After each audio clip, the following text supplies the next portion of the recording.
Good morning students. आज के इस न्यू वीडियो लेक्चर में आप सभी का वापस से स्वागत है। आज का जो वीडियो लेक्चर है बहुत ज़्यादा महत्वपूर्ण होने वाला है, क्योंकि इस वीडियो लेक्चर में पहले की तरह ही अपन PYQ सॉल्व करने वाले हैं, प्रीवियस ईयर्स क्वेश्चन। मतलब जो पहले आपके एग्जाम पेपर में जो प्रश्न आ चुके हैं उनके बारे में अपन आज डिस्कस करेंगे। ठीक है, जैसा कि मैंने आपको पहले ही बता रखा है कि किसी भी एग्जाम को क्रैक करने का एक बहुत ही महत्वपूर्ण अंग ये भी है कि उसके PYQ जरूर सॉल्व करें अपन, है ना। तो जिससे हमें मालूम पड़ जाए कि पिछले सालों में ऐसे क्वेश्चंस आए हैं, तो उससे हमें क्या हो, एक अंदाजा हो जाता है कि आने वाले सालों में भी इसी प्रकार के क्वेश्चंस बन सकते हैं। ठीक है, तो ये आपका शायद पिछले साल का ही पेपर है ना। और जहाँ तक इसको जब मैंने देखा तो मैंने यही पाया कि बहुत ही ज्यादा आसान पेपर आया था बेटा, ये है ना। बहुत ही सिंपल सिंपल क्वेश्चन पूछे गए हैं और बहुत से क्वेश्चन फैक्ट बेसिस है। फैक्ट बेसिस कहने का मतलब है कि उसमें कोई आपको ज्यादा दिमाग लगाने की जरूरत नहीं है।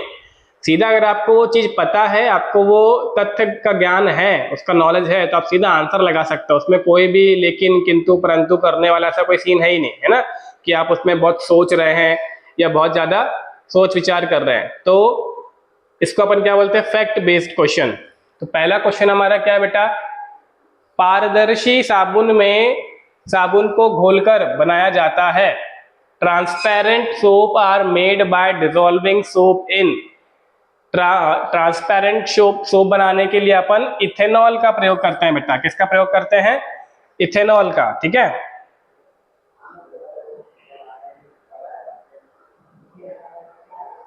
तो पहले का आंसर क्या होगा बेटा, बी, इथेनॉल। इसके बाद क्वेश्चन नंबर 2 है, तेल और वसा के लिए उपयुक्त विलायक नहीं है। Dash is not soluble for solvent for oil and fat. मतलब तेल और वसा किसमें घुलनशील नहीं होगी। तो बताओ बेटा, क्या पानी में तेल मिलता है क्या, कभी घुलता है क्या? नहीं।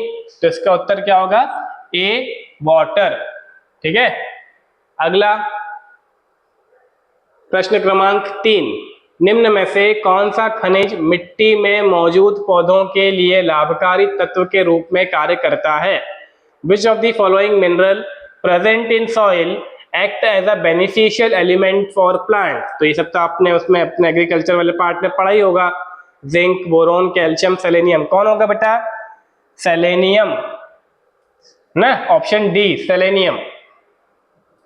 प्रश्न क्रमांक 4, निम्न में से कौन सा खनिज मिट्टी में मौजूद मैक्रोन्यूट्रिएंट है? Which of the following mineral present in soil is a macronutrient. Macro मतलब जो ज्यादा क्वांटिटी में उपस्थित होता है बेटा, है ना। और माइक्रो मतलब जो अल्प मात्रा में उपस्थित होता है, कम मात्रा में उपस्थित होता है। तो इसमें मैक्रो कौन सा है बेटा? नाइट्रोजन। बाकी सब कॉपर, मैंगनीज, सोडियम, ये सब कैसे हैं? माइक्रो हैं, नाइट्रोजन। अगला क्वेश्चन, थर्ड हो गया, ये फोर्थ, जिसका आंसर क्या था, नाइट्रोजन। अगला पांचवा ये रहा। हाँ, रदरफोर्ड के परमाणु मॉडल के किस पहलू से परमाणुओं की स्थिरता को समझने में कठिनाई हुई? अच्छा क्वेश्चन है काफी।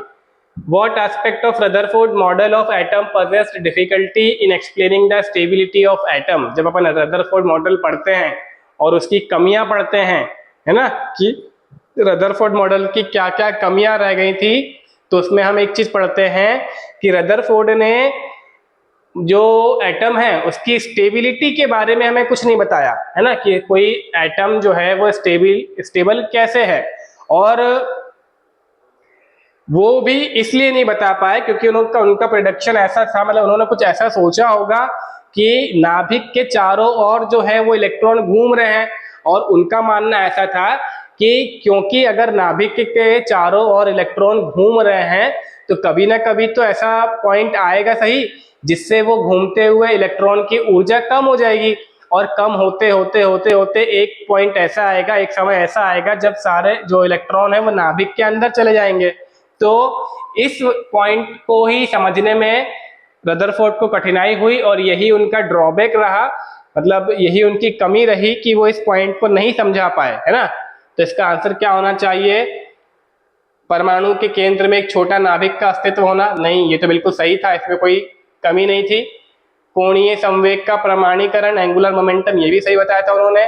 परमाणुओं द्वारा विशिष्ट रेखा वर्णक्रम का उत्सर्जन स्पेक्ट्रम होता है, ये भी सही है। लाइमन, बायलमर, पाशियन जो अपन पढ़ते हैं, ये भी बिल्कुल सही है। The production of electron orbiting spiralling into the nucleus, नाभिक में इलेक्ट्रॉन कक्षाओं के सर्पिल होने की भविष्यवाणी, हाँ ये उन्होंने करी थी, है ना। इस चीज को समझने में हमें थोड़ी सी क्या हुई थी बेटा, कठिनाई हुई थी कि रदरफोर्ड का ऐसा मानना था कि अगर नाभिक के चारों तरफ इलेक्ट्रॉन्स घूम रहे हैं तो कभी ना कभी तो ऐसा पॉइंट जरूर आएगा जब उस घूमते हुए इलेक्ट्रॉन की ऊर्जा कम होगी और कम होते होते होते होते सीधे वो नाभिक में जाके समा जाएंगे, है ना। तो इसका आंसर क्या होगा बेटा इस क्वेश्चन का, डी ऑप्शन। आगे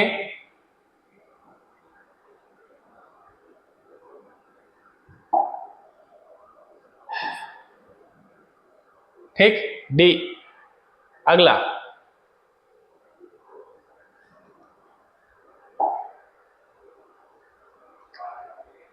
क्वेश्चन नंबर 6, किसी तत्व के परमाणु क्रमांक Z और द्रव्यमान क्रमांक संख्या A के बीच क्या संबंध होता है।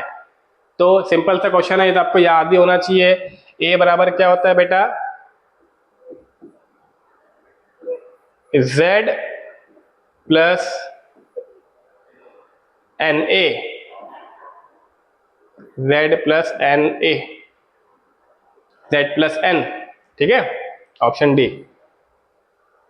नेक्स्ट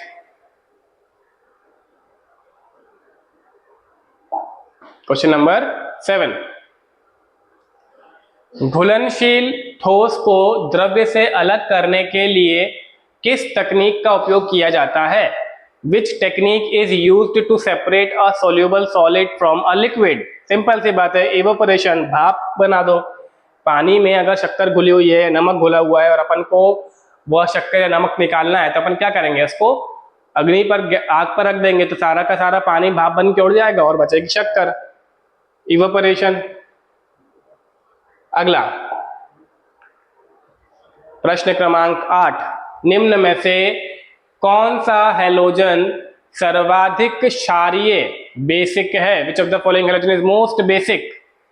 तो इसमें अपन को ये याद रखना है कि जैसे जैसे साइज बढ़ता है वैसे वैसे क्षारीयता भी क्या होती है, बढ़ती है। तो फ्लोरीन, क्लोरीन, ब्रोमीन और आयोडीन, ये है सीक्वेंस हैलोजेंस का, फ्लोरीन, क्लोरीन, ब्रोमीन, आयोडीन। तो साइज देखें तो फ्लोरीन से लेकर के क्लोरीन, आयोडीन तक क्या हो रहा है, साइज इंक्रीज हो रहा है। तो उस हिसाब से आयोडीन की जो क्षारीयता है वो सबसे ज्यादा होनी चाहिए। अगला क्वेश्चन नंबर 9, निम्नलिखित में से कौन सी अपूर्ण दहन प्रक्रिया की विशेषता है। Which of the following is a characteristic of N incomplete combustion reaction. जब इनकम्प्लीट कंबशन होता है, अपूर्ण दहन होता है, तो क्या होता है बेटा, कार्बन मोनोऑक्साइड बनती है। क्या बनती है, कार्बन मोनोऑक्साइड, सी। क्वेश्चन नंबर 10, निम्नलिखित में से कौन सा पदार्थ आमतौर पर लीड एसिड बैटरियों में इलेक्ट्रोलाइट के रूप में उपयोग किया जाता है। Which of the following substance is commonly used as an electrolyte in lead acid battery। तो इसमें अगर आपने पढ़ा होगा तो मालूम होगा कि इसमें सल्फ्यूरिक एसिड डलता है। लेड एसिड बैटरी में कौन सा इलेक्ट्रोलाइट डलता है, सल्फ्यूरिक अम्ल डलता है, इसीलिए तो वो बैटरी इतनी भारी होती है।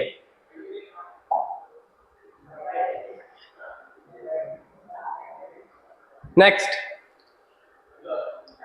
क्वेश्चन नंबर 11, प्रतिक्रिया की दर में क्या होता है जब प्रतिक्रियाशील पदार्थों की सांद्रता बढ़ती है।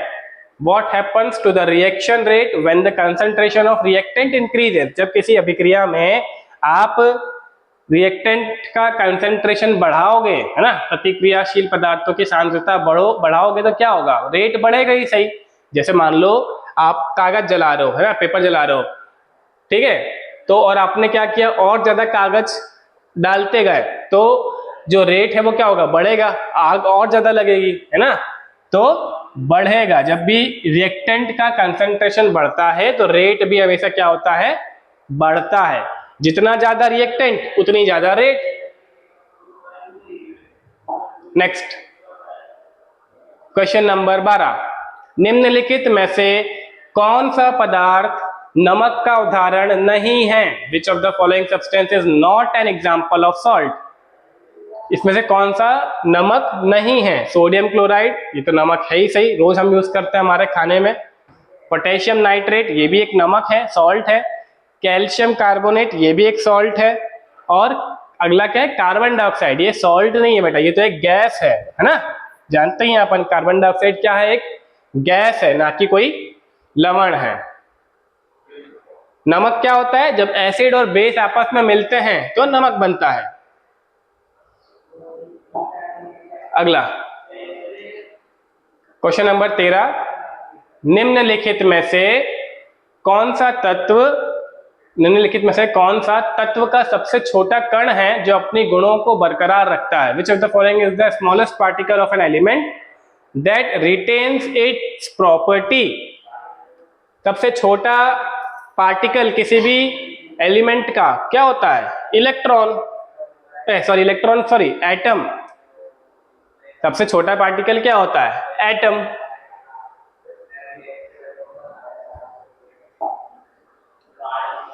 क्वेश्चन नंबर 14, किस उप परमाणु कण पर ऋणात्मक आवेश होता है?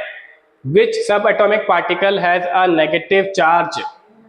नेगेटिव चार्ज किस पे होता है? सभी को मालूम है, इलेक्ट्रॉन के ऊपर होता है बेटा, है ना। प्रोटॉन पे प्लस, न्यूट्रॉन पे कोई चार्ज नहीं, इलेक्ट्रॉन पे माइनस। अगला क्वेश्चन नंबर 15, निम्नलिखित में से कौन पिघले सोडियम क्लोराइड की इलेक्ट्रोलिसिस का उत्पाद नहीं है? Which of the following is not a product of the electrolysis of molten sodium chloride? Hydrogen gas नहीं निकलती बेटा इसमें से, है ना। सोडियम मेटल बनता है, क्लोरीन गैस, लेकिन देखो सोडियम क्लोराइड है तो ये दोनों तो बन नहीं है। इसके अलावा ऑक्सीजन भी बनती है, परंतु हाइड्रोजन गैस इसमें नहीं बनती। क्वेश्चन नंबर 16, किसी तत्व का परमाणु द्रव्यमान किसके योग पे निर्धारित है? The atomic mass of an element is determined by the sum of. नाभिक के अंदर क्या क्या होता है बेटा? प्रोटॉन और न्यूट्रॉन। तो वही तो क्या करते हैं, अपने एटॉमिक मास बनाते हैं। निम्नलिखित में से कौन सा एक अणु को दर्शाता है? Which of the following represents a molecule? Hydrogen, oxygen, nitrogen, none of this, है ना। अणु मतलब ये हाइड्रोजन तो एटम हो गया, ये तो इन्होंने एटम लिख दिया। ऑक्सीजन भी एटम है, नाइट्रोजन भी एटम है, तो इसका आंसर क्या होगा? None of this. अगर अपन को अणु बनाना है ना, मॉलिक्यूल, तो ऐसा होना चाहिए, ये H2 होना चाहिए था, या O2 होना चाहिए था, या N2 होना चाहिए था। ठीक है, तो इसमें कोई भी नहीं है, तो none of this. Question number 18, carbon dioxide के एक अणु में कितने परमाणु होते हैं? How many atoms are there in one molecule of carbon dioxide? CO2, है ना। इसमें कितने एटम दिख रहे हैं बेटा? एक कार्बन एटम और 2 ऑक्सीजन, तो टोटल कितने हो गए? 2 और 1 3। Answer C। Next question number 19, निम्नलिखित में से कौन सा लवण का गुण नहीं है? Which of the following is not a property of salt? Having a sour taste, खट्टा स्वाद होना। नमक खट्टा होता है क्या? Form when acid reacts with bases, नमक का बनता है जब अम्ल और क्षार प्रतिक्रिया करते हैं, बिल्कुल सही बात है। कैन बी एसिडिक, बेसिक और न्यूट्रल, नमक एसिडिक भी होता है, बेसिक भी होता है, न्यूट्रल भी होता है, ये भी सही बात है। और अगला है नन ऑफ दीज, तो इसमें से है आंसर ये, नमक का स्वाद खट्टा नहीं होता, एसिड का होता है। क्वेश्चन नंबर 20, पहले क्रम की प्रतिक्रिया का आधे जीवन किस पर निर्भर करता है? The dependency of half life of a first order reaction is concentration of reactant, concentration of product, rate constant या concentration of reactant and product. जो हाफ लाइफ है ना बेटा, जो आधा जीवन होता है प्रथम कोटि अभिक्रिया का, वो रिएक्टेंट के कंसंट्रेशन पे डिपेंड करता है, प्रतिक्रिया के अवयव की सांद्रता पे डिपेंड करता है। ठीक है, जितना ज्यादा रिएक्टेंट होगा उतनी ज्यादा उसकी half life.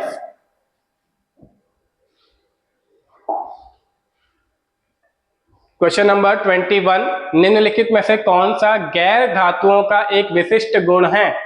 Which of the following is the characteristic property of non metal? Non metal की प्रॉपर्टी कौन सी है इसमें से?